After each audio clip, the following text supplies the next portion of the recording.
하나님께서 오늘 우리에게 주실 말씀은 요한복음 8장 32절부터 36절까지 대독하겠습니다.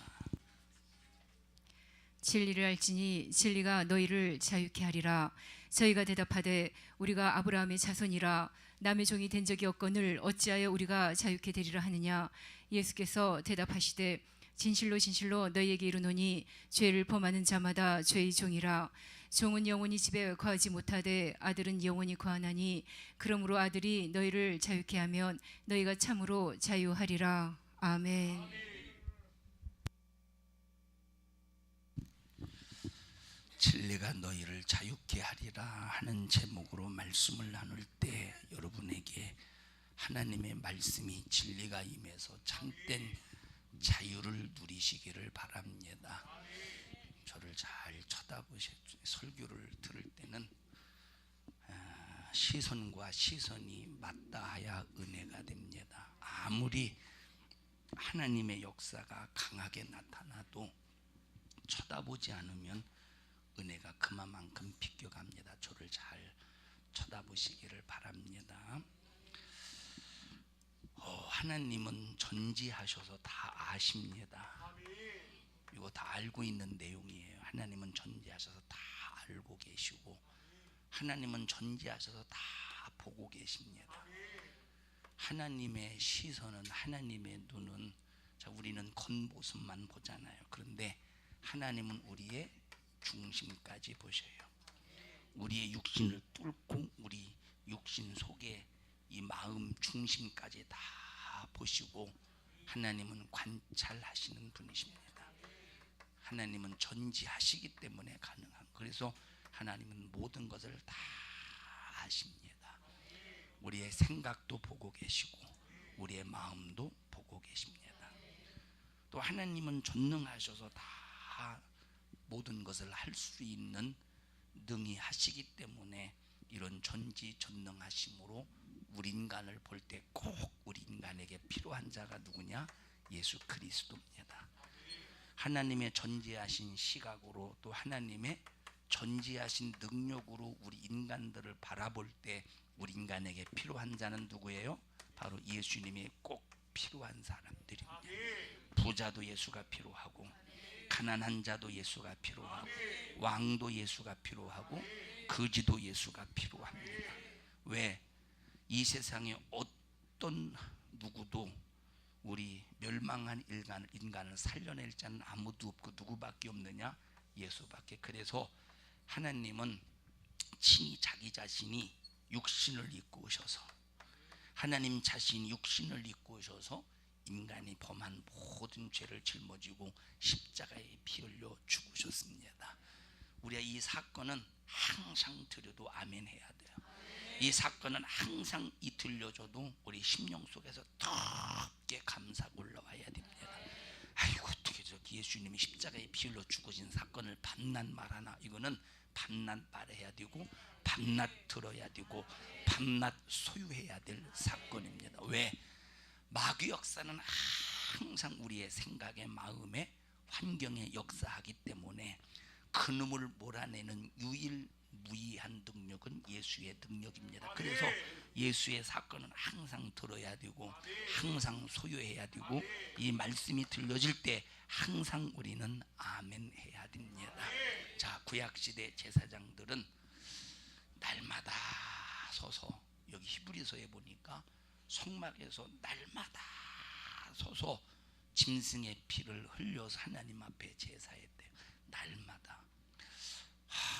제사장들이 얼마나 힘들었을까. 날마다 서서 하루도 거르지 않고, 여러분 짐승을 잡는다고 하루도 거르지 않고, 지금은 짐승 잡을 때 기계가 있어서 그저 소도 기계로 목을 끊어버리고 멱통을 끊어버리고 목을 따죠. 뭡니까? 멱통을 따버리고 목을 쳐버리고 기계가 있어서 그렇게 쉽게 하지만, 옛날에는 무슨 기계가 있습니까? 전부 다 수작업으로 해야 되는데, 그리고 이때 당시 기계로 한다고 할지라도 하나님이 이때 기계로 하라고 했겠어요? 전부 다 수작업으로 하라고 하셨겠지. 이렇게 이렇게 제사장들이 날마다 서서 짐승의 피를 흘리며 제사했지만 죄 없이 할 수 없다고 말. 읽어보세요. 히브리서 10장 1절. 율법은 장차 오는 좋은 일의 그림자요. 율법은 그림자래요. 율법은 장차 누가 옵니까? 예수가 오시는 그림자다. 율법은 그림자. 다시 말하면 율법을 통해서 누가 나타나느냐, 누가 증거되느냐? 예수가 증거된다는 거예요. 이 무슨 소리냐면 왜 율법을 통해서 예수가 증거됩니까? 율법을 통해서 우리 인간의 죄를 드러내줘야 율법을 통해서 누구를 사모하게 돼요? 예수님을 사모하게 되기 때문에 율법은 장차 오실 그림자라는 거, 예수라고 하는. 그 다음 읽어보십시다. 참 형상이 아니므로 해마다 늘 드리는 바 같은 제사로 나오는 자들을 언제든지 온전케 할 수 없느니라. 자, 날마다 제사장들이 성막에서 하나님이 정하신 법대로 짐승의 피를 흘리면서 제사하지만 그 제사를 통해서 죄를 없이 할 수 없다는 겁니다. 그러면 이스라엘 백성들이 죄를 범한 사건을 가지고 짐승을 잡아서 죄를 용서받을 때 이것은 없어졌대요, 안 없어졌대요? 이건 안 없어졌대. 이것은 없어진 것이 아니라 잠시 유보할 뿐이야. 그럼 왜 유보하냐? 예수님이 이 땅에 오셔서 십자가에 피 흘려 죽으시는 순간에 예수님의 오심을 믿고 짐승을 잡았던 모든 사람들의 죄가 이때 싹 다 사라진다 이 말이에요. 만약에 이들이 짐승을 잡으면서 죄를 용서해 주세요, 예수님이 오셔서 완전히 해결해 주실 줄 믿습니다. 어떻게? 어떻게? 완전하게 해결해 주실 줄로 믿습니다 라고 믿음으로 이들이 짐승을 잡았지만 예수님이 만약에 오시지 않았다면 이들이 천국 갈까 지옥 갈까? 이들은 지옥 간다 이 말이에요. 예수님이 오시지 않으면, 피 흘려 죽지 않으면 히브리 사람들이, 이스라엘 백성들이 성막에서 짐승을 1억만 마리, 자기를 위해서 1억만 마리를 잡았다고 할지라도 어디 가요? 지옥 가는 거예요. 그래서 그들은 죄를 완전히 없이 한 것이 아니라 어떻게 했다? 유보했다 이 말이에요. 용서를, 속죄를 유보한 겁니다. 속죄를. 그래서 그들은 평생 동안 80년 산 사람은 80년, 90년 산 사람은 90년, 80년, 90년 동안 한 번도 죄를 속죄함 받은 사실이 없는 사람들. 하나님 앞에 큰 덩치가 큰 소를 가지고 와서 잡아도 그들은 용서받은 사실이 없어요. 양을 잡아도 용서받은 사실이 없어. 절대 그들은 속죄의 경험을 했어요, 안 했어요? 그들은 단 한 번도 속죄의 경험을 하지 않았습니다. 우리는 날마다 속죄의 경험을 하잖아요. 그래서 우리는 자유할 수 있는 거야. 우리는 오늘 죄에서 자유할 수 있고, 오늘 저주에서 자유할 수 있고, 오늘 마귀사단 귀신의 손에서 자유할 수 있기 때문에 우리는 날마다 평강할 수 있어요. 자유하면 평강하잖아요. 자유하면 평강하잖아요. 여러분, 그래서 여러분들이 심령 뭔가 마음속에 불안하거든. 야, 큰일 났구나, 내게 평강이 없는 이유가 뭐냐 해서 평강이 없는 죄를 찾아내서 회개해서 평강을 회복해야 됩니다. 우리는 현장에서 평강을 누릴 수 있어요. 현장에서 자유를 누릴 수 있어요. 바로 누구의 능력 때문에? 예수의 능력 때문에. 그 뒤에 또 읽어보셔요. 그렇지 아니하면 섬기는 자들이 단번에 정결케 되어 다시 죄를 깨닫는 일이 없으리니 어찌 드리는 일을 그치지 아니하였으리요. 그러나 이 제사들은 해마다 죄를 생각하게 하는 것이 있나니 이는 황소와 염소의 피가 능히 죄를 없이 하지 못함이라. 자, 그러니까 이들은 밤낮, 다시 말하면 보세요. 어제 범한 죄, 어제 범한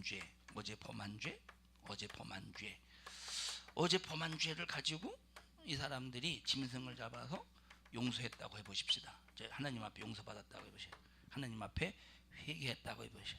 짐승을 가지고 피 흘려서 하나님 앞에 회개했다고 해봐. 근데 이들은 완전히 죄를 속죄 받았어요, 안 받았어요? 안 받았기 때문에 어제 범한 죄를 또 기억한다는 거야. 다시 한번 읽어보세요.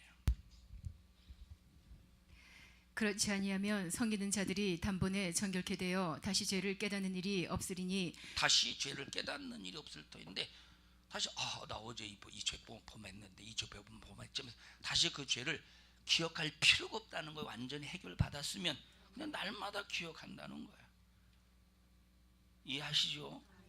그게 이스라엘 백성들이 하나님과 관계 속에서 행한 회개와 회개의 관계. 근데 우리는 다시는 기억할 필요가 없다. 한 번 회개하는 것은 동에서 서가 먼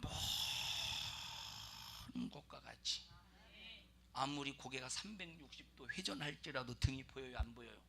아무리 고개가 360도 회전할지라도 등은 보이지 않아. 이렇게 내 등이 보이지 않음과 같이 회개한 죄는 끝나버린 거, 없어졌다는 거예요. 찾을 수가 없다는 거예요. 그래서 우리는 날마다 자유할 수 있는 거예요.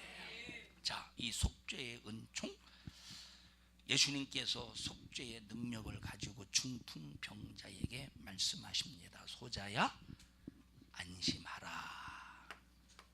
여러분, 세상에서 안심하라 할 수 있는 분은 누구밖에 없습니까? 예수님밖에 없어요.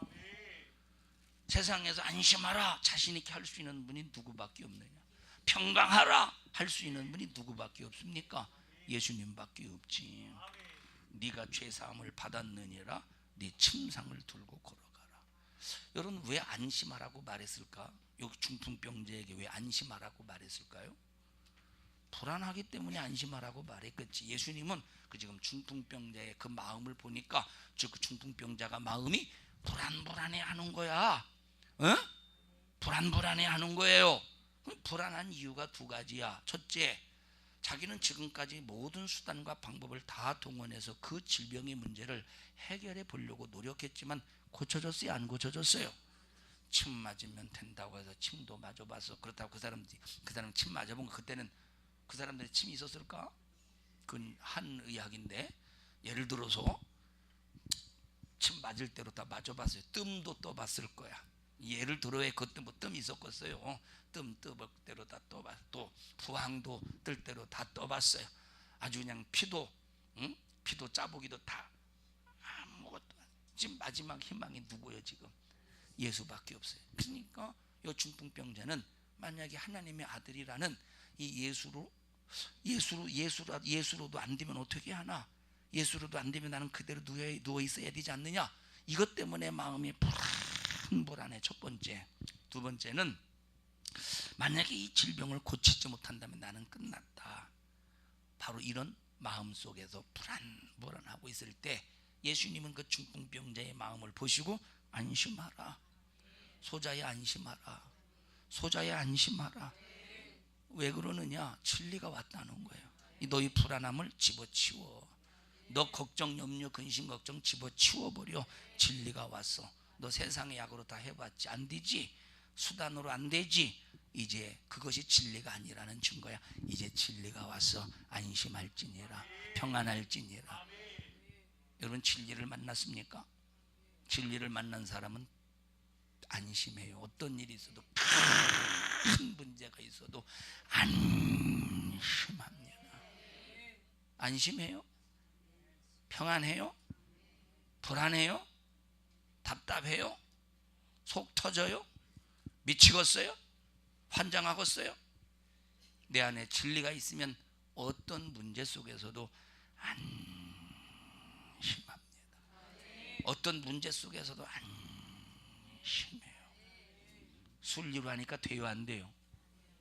안 돼요. 진리로 하면 돼요, 안 돼요? 예수님께서 네 침상을 들고 걸어가라. 안심하라 하는 순간에 안심이 생기는 거예요. 평안이 생기는 거예요. 믿어지는 거야. 그러니까 침상을 들고 걸어갈 믿음이 생겨서 침상을 딱 들고 가지더라, 이 말이에요. 자, 하나님께서 이스라엘을 볼 때 밤낮 죄 가운데서 막 하나님의 말씀을 불순종하고 율법을 떠나서 살아요. 율법을 떠나서 하나님 이스라엘 백성을 너를 볼 때 밤낮 죄악 속에서 살아. 밤낮.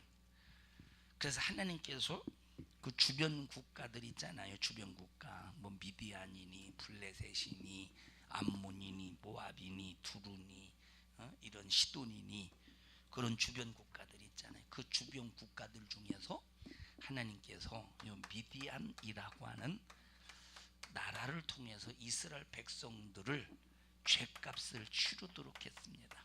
하나님을 떠나서 악행을 저지르니까 하나님께서 미디안을 일으켜 세우셔서 이스라엘 백성들을 괴롭게 하셔서, 그래 이스라엘 백성들을 미디안 손에 붙이셨어요. 우리 눈을 크게 한번 떠보십시다. 성질 내는 것처럼 뜨지 말고 졸음을 깨기 위해서 떠보셔요. 자, 밤낮, 자 미디안이 이스라엘을 괴롭힐 때 이스라엘이 미디안과 싸워도 밤낮 치는 거예요. 한 번도 이길 데가 없었다 이 말이에요. 한 번도 이길 데가 없었어. 자, 어느 날은 미디안과 아말렉과 동방 사람이 이스라엘 땅에 들어와서 파종만 하면 싹 다 추수하지 못하도록 짓밟아 버리는 거예요. 짐승은 싹 다 빼앗아 가는 거예요. 뭐 때문에 그래요? 죄값 때문에 그렇대. 이런 상황 속에서 이스라엘 백성들이 평강하겠어요? 안 평강하겠어요? 에? 평강하겠어요? 안 평강하겠어요? 평강이 있을 수가 없어요. 그러니까 막 그때 이스라엘 백성들이 하나님 앞에 부르짖습니다. 하나님 너무 고통스럽습니다. 너무 힘듭니다. 너무 고통스럽습니다. 너무 힘듭니다. 그러니까 하나님께서 어떤 한 선지자를 보내서 이스라엘 백성들에게 말씀을 하셔요. 과거에 이스라엘 백성들을 애굽에서 건져내신 사건, 그리고 그들을 끝없이 축복하신 사건, 애굽을 너희의 손에 딱 붙여서 마지막 날에, 자 금요일에 양을 잡아서 양의 피를 집 문설주와 자윈방에 바르고 집에서 쓴나물을 딱 먹고 그들이 출애굽을 했을 때의 그 사건, 홍해 바다 속에서 그 모든 군사들을 싹 다 수장시킨 사건. 그러나 하나님은 그들을 건져내게 내셨다 이 말이에요. 그들을 건져내셨다 이 말이에요. 그 전지하신 하나님, 전능하신 하나님이 못할 것이 뭐가 있겠습니까? 그때 당시 이 엄청난 힘을 가지고 있는 애굽도 풍전등화와 같이 바람 앞에 등불과 같이 하나님께서 쉽게 해결하셨는데, 아직은 미디안, 아말렉 이런 동방 사람들 정도야 얼마나 쉽게 해결할 수 있지 않겠느냐 이 말이에요. 하나님이 힘이 없어서, 하나님이 능력이 없어서 방관하시는 것이 아니라 뭐 때문에 그런 거예요? 이스라엘 백성들이 율법을 떠난 악행을 저지르는 죄값 때문에 그렇다는 거예요. 그들이 하나님 앞에 부르짖었으니까 이제 하나님이 또 응답을 또 해주시네. 야, 우리 같으면 한 번 저 원수 다시는 용서하지 않고 손이 발이 디기까지 빌어도 무관심할 텐데, 하나님은 너무 마음이 약하신 거예요. 부르짖을 때 하나님이 뜻을 돌이키십니다. 부르짖을 때 하나님이 그들의 마음을 보고 계셔요. 그래서 하나님께서 누구를 찾아가시느냐? 누구를 찾아가셔요? 하나님이 기드온을 찾아가셔요. 기드온아, 이스라엘 백성들이 부르짖어서 나를 찾고 있는데 내가 좀 그들을 건져줘야 되겠다. 이제 그들을 미디안 손에서 건져줘야 되겠다. 그들을 미디안 손에서 건지려고 내가 너에게 찾아왔는데 너를 좀 써야 되겠다. 너 미디안에 가서 너 미디안과 싸워서 좀 이스라엘 백성들에게 좀 미디안의 손에서 자유하게 해주어라. 기드온이 쾌히 승낙했겠어요? 안 했겠어요? 못했어요. 왜? 이 기드온이라는 사람은 뭐라고 고백하느냐? 하나님, 나는 가장 작은 자입니다. 작은 자. 자기 아버지 집에서도 작은 자라는 거예요. 읽어보세요. 사사기 6장. 여호와의 사자가 아비에셀 사람 요아스에게 속한 오브라에 이르러 상술이 나며, 읽어보시 몇 절인데? 11절. 읽어보시. 어쨌든 어딘가 나오겠지. 나는 가장 작은 자라. 기드온이 그에게 대답하되 주여 내가 무엇으로 이스라엘을 구원하리이까 보소서 나의 집은 므낫세 중에서 극히 약하고 나는 내 아비 집에서 제일 작은 자니이다. 자, 아버지 집에서 가장 작은 자다. 가장 작은 자라는 말이 뭡니까? 작은 아들이라는 소리예요? 서자 출신이라는 거예요. 서자 출신. 서자 출신은 아들로 인정하지 않았잖아요. 그 집안에서 아들로, 그건 종의 자식이니까 아들로 인정하잖아요. 가장 작은, 할 수 없다는 거예요. 자, 근데 보세요. 하나님께서 힘 주시면 능치 못할 일이 어디 있겠습니까? 하나님 힘 주시면 능치 못할 일이 어디 있겠습니까? 그러니까 그러면 하나님께서 내게 증표를 주십시오. 그래서 기드온이 하나님 앞에 뭘 쌓느냐? 단을 쌓아요. 뭘 쌓아요?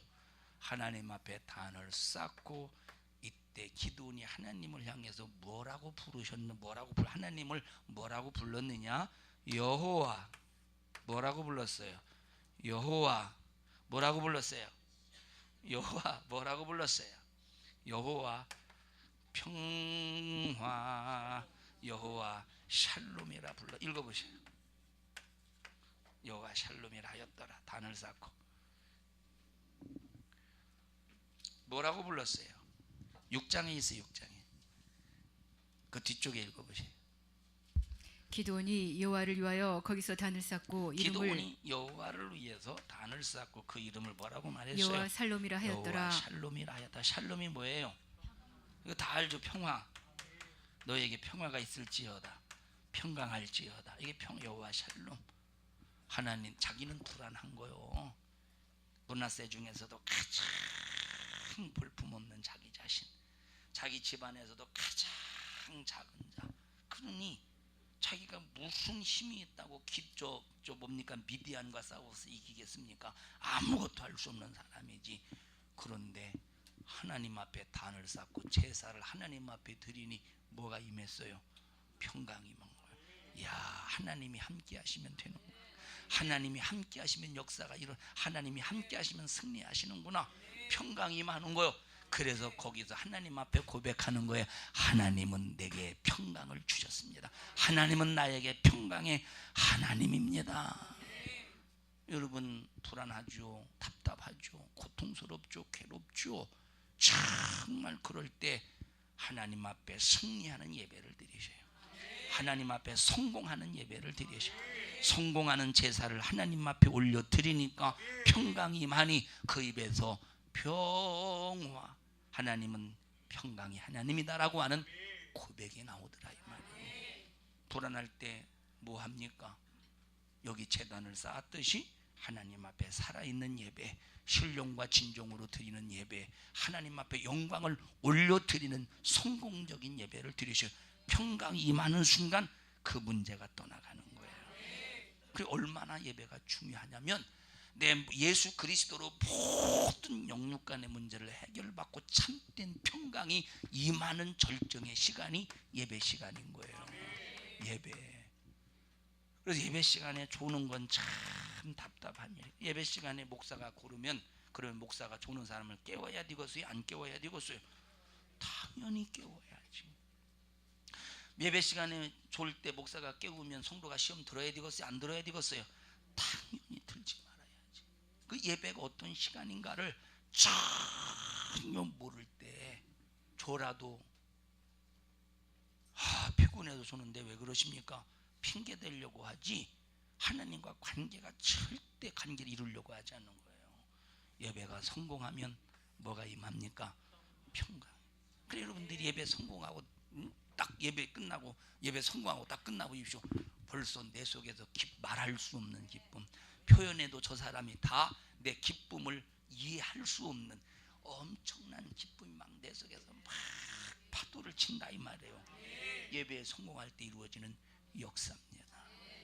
자, 제가 이제 이번 주 수요일 날 제가 부흥사 수련회를 가서 저녁에 3일 저녁에 이제 틀어주려고 해요.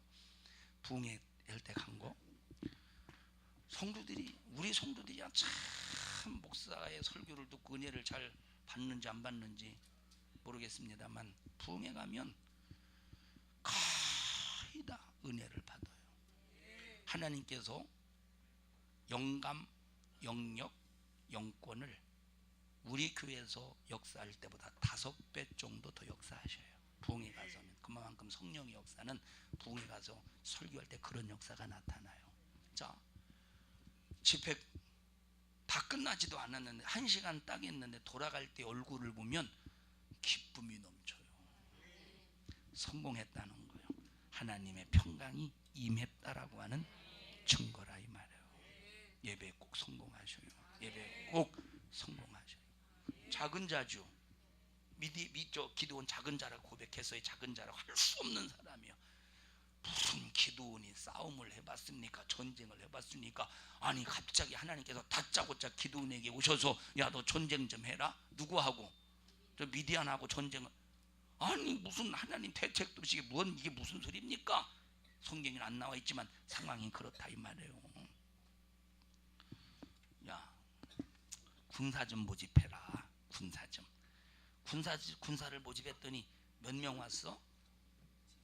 에이 왜 또 갑자기 7,000명이 생뚱맞게 7,000명이 어디서 나왔나 모르겠네. 7,000이 왜 나왔지? 7,000이 뭐지? 무슨 근거로 7,000이라고 그랬어? 7,000이 왜 7,000이 나왔지? 우리 김효선 권사님 7,000이 왜 나왔죠? 7,000이 얘한테 어떻게 7천만 원 빚줬어요? 자, 몇 명 모집했어요? 응?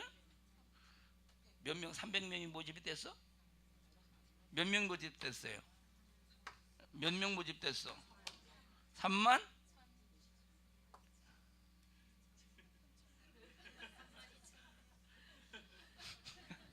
몇 명 모집됐어요?